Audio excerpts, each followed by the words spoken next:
પાદરા નજીક આવેલા ગંભીરા બ્રિજ તૂટ્યા બાદ તેના રિપેરિંગ સાથે નવા બ્રિજની પણ કામગીરી હાલ જોરશોરથી ચાલી રહી છે. બ્રિજ બંધ રહેવાને કારણે રોજિંદા હજારો લોકો લાંબો ફેરો કરીને મુસાફરી કરવી પડી રહી છે, જેના કારણે સ્થાનિકોમાં ભારે મુશ્કેલી સર્જાઈ છે. લાંબા માર્ગથી બચવા માટે ઘણા લોકો નાવડીનો સહારો લઈને શોર્ટકટ અપનાવતા હતા, પરંતુ તાજેતરમાં ઓવરલોડિંગના કારણે નાવડી પલટી ખાઈ જતાં મોટી દુર્ઘટના થઈ હતી.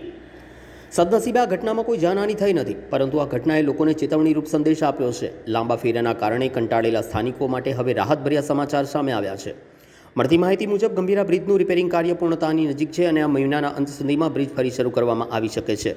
જો એવું બને તો રોજબરોજ મુસાફરી કરતા હજારો લોકોને મોટી રાહત મળશે.